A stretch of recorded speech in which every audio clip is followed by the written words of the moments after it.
uyu munsi badutayemo video za babagore banihera ndaje wumvishe byose. Turahita dusimbuka cyane twigire ku bitaro Renzo. Muramuzi ni wa munyamakuru wa RBA. Ntabwo ndi bugaruke kuri ya makofi yaritaguye uwo bita Rugajurigani, ahubwo ndaje mubwire yuko ibye byasubiwemo, dore ko RBA mu kiganiro uyu Renzo yakoraga twabonye hajemo undi munyamakuru bivugwa yuko ashobora kuba agiye gusimbura uyu Renzo. Reka ndagukunda cyane. Jewe ndi papa Sharirene. Sharirene ni umwana wanjye wa 37. Ufite abana 37? Sharirene ni umwana wa 37. Bisobanuye?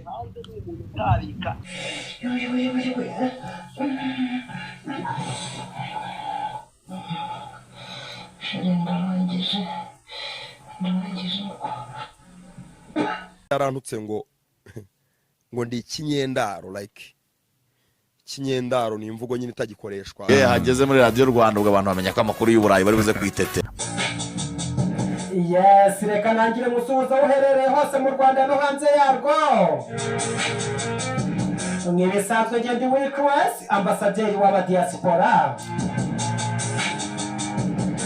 Niba nta mutima mubi nta mutima w'ubugugu, kora subscribe, share, like na comment tujye tubana hano muri studio za Sirius TV Radio Show. Wakwibaza uti Weekwas atuzaniye ibiki kuri uyu munsi wa none? Ni amakuru yizewe, amakuru agezweho, amakuru azira ibihuha. N'ahandi wayasanga usibye muri studio za Sirius TV Radio Show. Nabatindiye cyane amakuru mbafitiye kuri uyu munsi. Ndaje mubwire noneho yuko usibye na ya minihiro y'abagore na video twazibonye, uyu munsi badutayemo video za babagore banihera. Ndaje wumvishe byose. Turahita dusimbuka cyane ku bitaro Renzo. Muramuzi ni wa munyamakuru wa RBA. Ntabwo ndi bugaruke kuri ya makofi yaritaguye uwo bita Rugajurigani, ahubwo ndaje mubwire yuko ibye byasubiwemo, dore ko RBA mu kiganiro uyu Renzo yakoraga twabonye hajemo undi munyamakuru bivugwa yuko ashobora kuba agiye gusimbura uyu Renzo.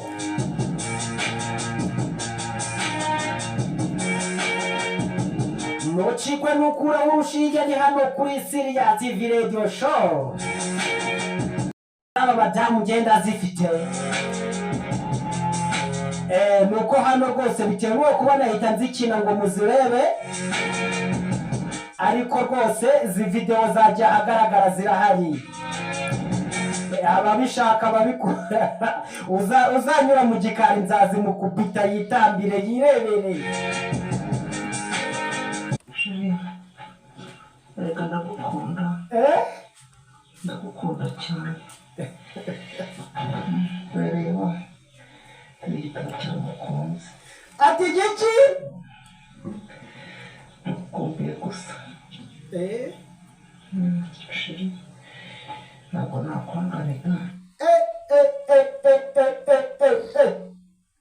Dore icyo bita ibase.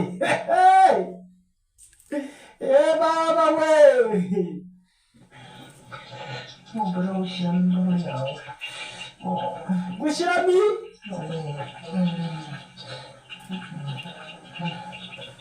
ibyo ni ibiki we?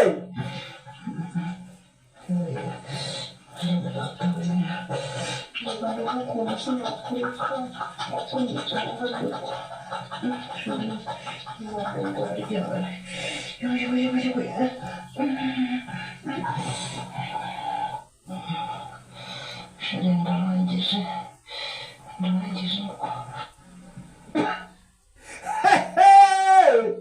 ye baba we mwami we ndumiwe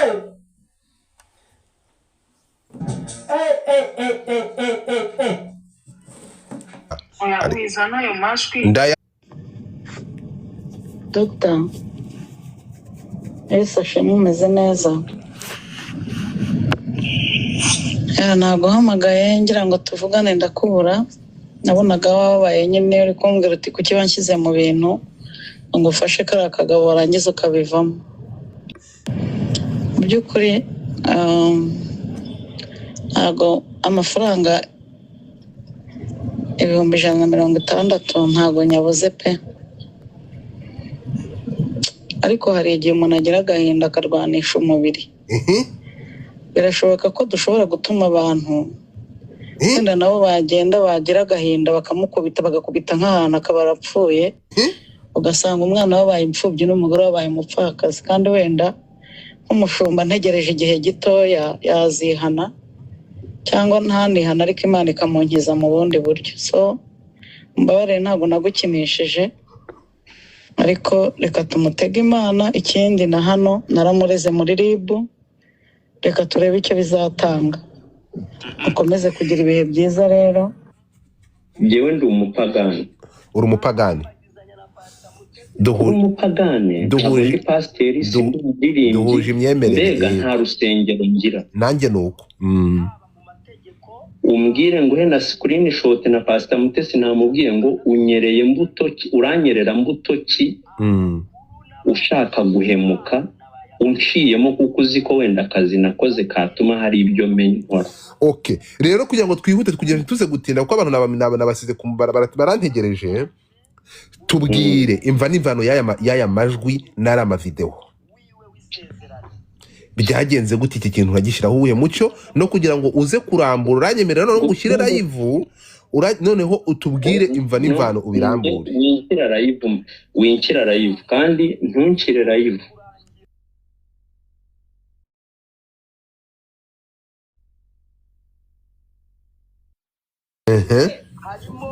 jewe ndi papa Sharirene Sharirene n'umwana wanjye wa 37 ufite abana 37 Sharirene n'umwana wa 37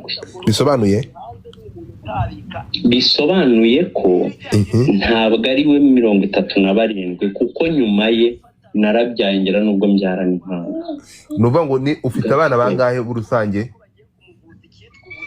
no banza wumve kuri ibyo nkubwiye ngo Sharirene n'umwana wanjye kandi n'umwana wa 37 urakoze cyane so reka nakumvishe rero tugaruke ku kibazo cya mukuru Sharirene tuba tumushyize uruhande tugaruke ku kibazo cy'aya mavideo niyo hari ibyo warumbajije nashaka kugusobanurira yego njyewe rero nagiye cyangwa natanze amajwi cyangwa wabonye ibyo Ezekiel yakoze nijye wabimuhaye yego uranyumva neza ndi kukumva nabimuhaye kuko ntashaka ko umwana wanjye ajya kurerwa n'undi mugabo cyangwa umugabo nabona nshaka umwana wanjye atazajya kubaza ngo ni kubera iki kuko mama Sharirene tuvugana yarambwiye ngo ibyo ngo wapi byamuzanira ikibazo ni ukuvuga ngo mama Sharirene w'umupasiteri Sharirene umwana we tumwitirana umwana wawe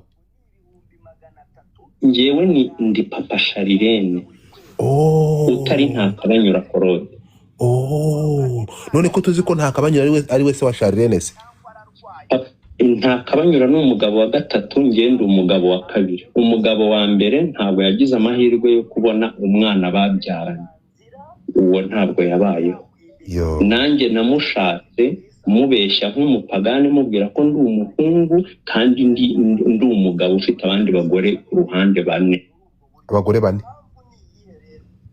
nubatse iwabo wa mama Sharirene nza no kumenya ko aho nubatse atari iwabo ari ikibungo waramubeshye nawe arakubeshye yes yarambeshye nanjye ndamubogeye naramubeshye ndanamusaba imbabazi naranabimubwiye naramubeshye nawe arambeshye ngiye ubwo musangana n'umugabo ku buriri ndavuga nubwo bigenze gutya reka ngi wanyu mbabwire ko batazongera kuntekereza.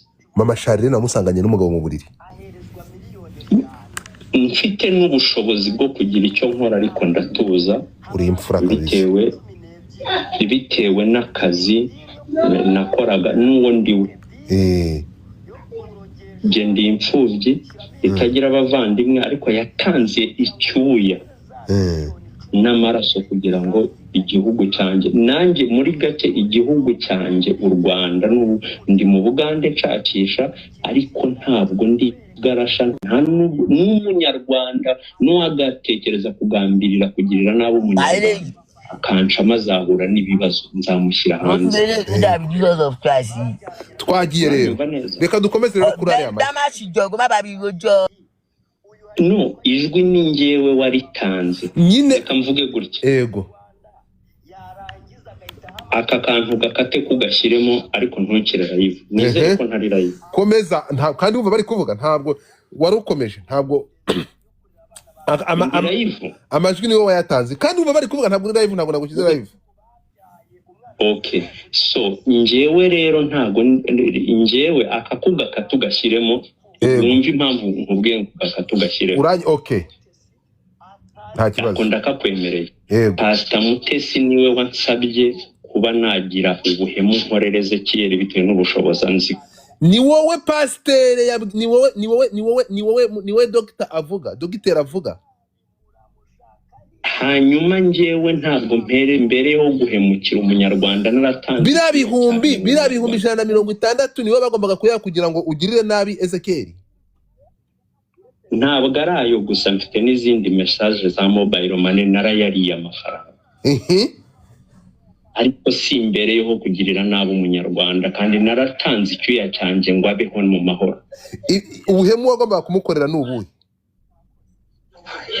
Banzu nyumve neza nakwenga ko kantu gakati ego ndashaka ko Pastor Mutesi yihana akavuga ngo nagize intege nke mbu umupagane wo mu rusengero Ezekiel nambabarire Dr Patrick nambabarire ndatuje nicyo nta kindi kuko usibye nibi mfite n'ibindi birenze ibyo ako nagace gatoya. Okay natihana nintabona yihani ibi akahantu ndimo kuvuga nakwengo hakatwashyira yihane natihana ndashyira n'ibindi hanze. Okay hanyuma rero tugaruke ku mipuri akoze aho ngereye aho akuga katugashyiremo ibindi oya hanyuma uri bira bintu by'igitsina bira bintu by'ubusambanyi ntabwo ari wabitanze Godfather aho nkubwiye uhakate bro uri kuma condition mugiye kuba makuru rukumbangamira wimpa protocole tuganire nk'abantu wimbwira please umva tumvikane sibyo kuba uri kuma makuru ntabwo uri uburyo none se kankubaze reba iminota tumaze iminota 11 tuganire tubesere tujye mu bref ni wowe pasteur yahaye amafaranga kugira ngo bagirire nabi uriya mugabo yes niko bimeze siko biri ni wowe bahaye amafaranga kugira ngo ugire uriya muntu nabi ndi kuko uri kunyumva so uri kunyuza hirya no hino ni wowe please ni wowe bahaye amafaranga kugira ngo ugirire uyu musore rukundo nabi si wowe Godfather ndakumva njyewe ndi umujiste nimvuga ngo jiste ni njyewe Pasteur Mutesi yaciyeho ngo ngire icyo nkora kuri icyo yagusaba gukora niki ni ukumurega ni ukumukorera iki ntabwo wumvishijwe se ijwi numvaga ko ariko ntabwo birambura gahunda umugambi mwari mufite yagwaye amafaranga umugambi wari uwuhe mwagomba gukorera Ezekiel ibyo wanze no Godfather ubanza unyumve neza icyo wacyumvise nacyo biri ko kinsobanurira bari kuvugana nawe my brother yes unyumve neza rero yewe urumva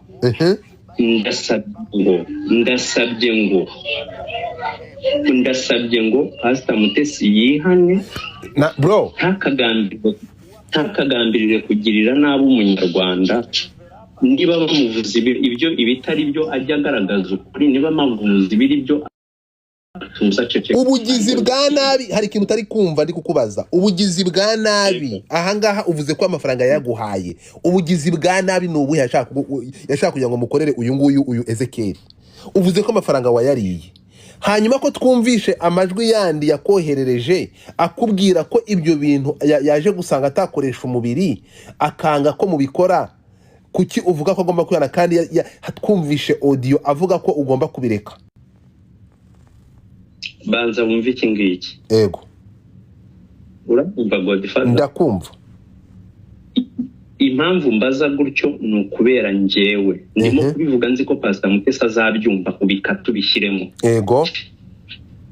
Ndimo kubivuga byumva. Reka nanone gutyo Pastor Mutesi ibyo wansabye gukora urabizi. Ntabwo mfite ubushobozi bwo kubikora. Babarira ibyo bintu usasa inzobe ubitubwire ni ibihe yagusabye gukora aguhaye amafaranga. Ego. Ndimo ndakubwira ngo nabikatu bishyiremo kugira ngo abyumve. Ego. Reka nk'ubutumwa Pastor Mutesi. Ego. Pastor Mutesi Aime Prudentienne warampamagaye. Wowe nde? Ibyo wifuza. Yaguhamagaye wowe nde? Bretse. Patrick nde? Umbwira ibyo wifuza. Ego. Umbwira ibyo wifuza. Umbwira icyo wifuza ko nkora. Ibyo ni ibihe rero nibyo dushaka kugira ngo tumenye ni ibiki yakubwiye gukora. Godfather nyumva ntanga ubutumwa. Ego. Nakubwiye ngo genda umupagani se ndi umukristo. Komeza turakumva. Nshaka umuntu wumva ko ari umukristo akore nk'umukristo ye gukora nk'umupagani.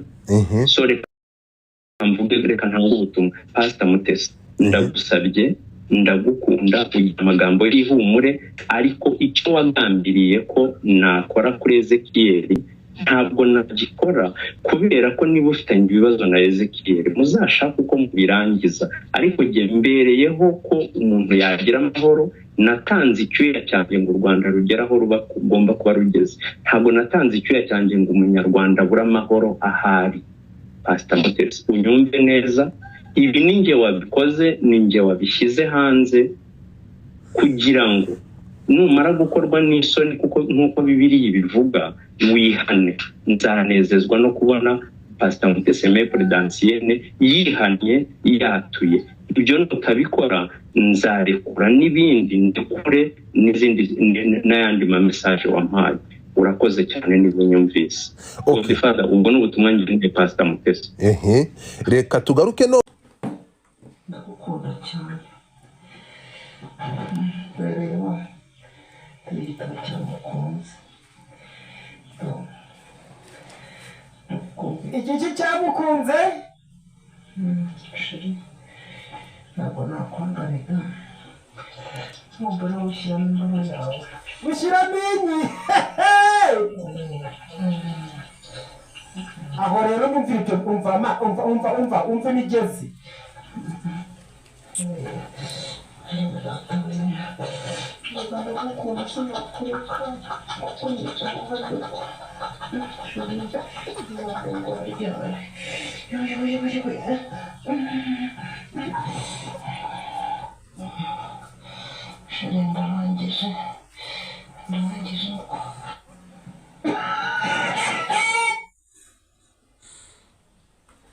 Ayiwe, ndumiwe we.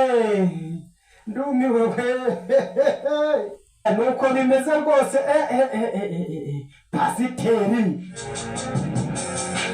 Pasiteri mbega imiyaga we. Dore inyanja.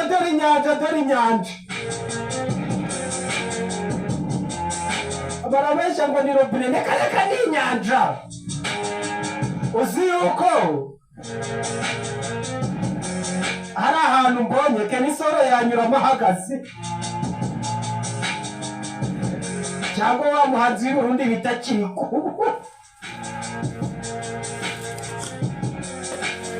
Aya mafiteo rero yaje gushirwa yarantutse ngo ndi ikinyendaro, like kinyendaro ni imvugo nyine itagikoreshwa cyane.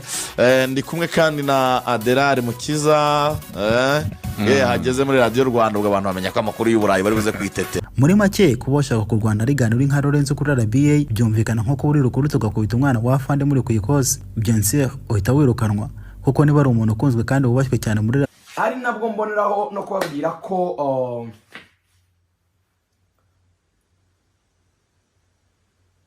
nta muntu nifuriza ikintu kibi.